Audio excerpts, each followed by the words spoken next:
সোয়াবিনের এত সুন্দর একটা রেসিপি আপনারা না দেখলে মিস করবেন। হরে কৃষ্ণা, আমি বৃন্দা। আমি চলে এসেছি সোয়াবিনের একটা খুব সুন্দর রেসিপি নিয়ে। আগে থেকেই আমি মিক্সিতে সোয়াবিনটা গুঁড়িয়ে নিয়েছিলাম আর আলুটা গ্রেট করে নিয়েছিলাম।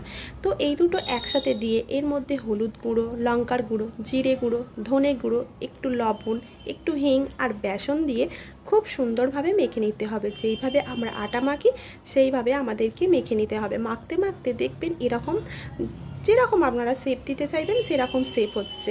আমি এরকম লম্বা লম্বা শেপ করে নিয়েছিলাম। আর একটা পাত্রে আমি জল গরম বসিয়েছিলাম।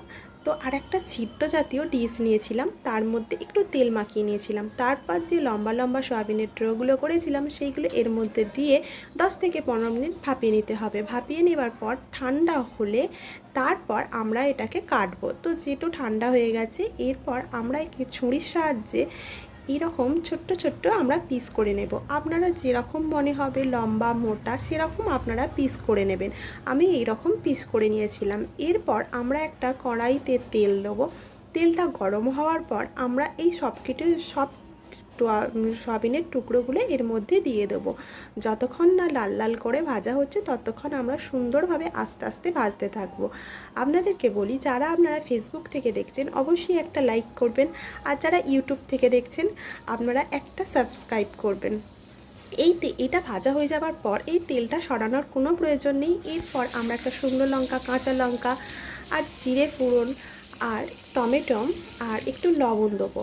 লবণ দিয়ে একটু নাড়াচাড়া করার পর এরপর আমরা জিরে গুঁড়ো, হলুদ গুঁড়ো, ধনে গুঁড়ো, লঙ্কার গুঁড়ো, একটু হিং, একটু মেথি পাতা দিয়ে কিছুক্ষণ আমাদেরকে একটু নেড়ে নিতে হবে।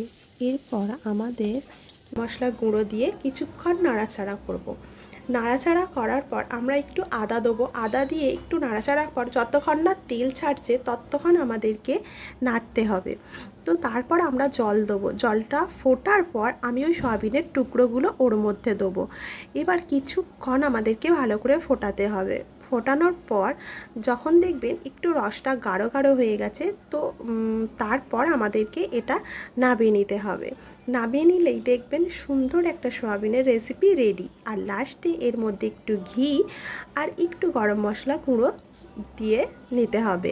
তারপর আমরা ভগবানের সেবার জন্য রেডি করে নেব। হরে কৃষ্ণা।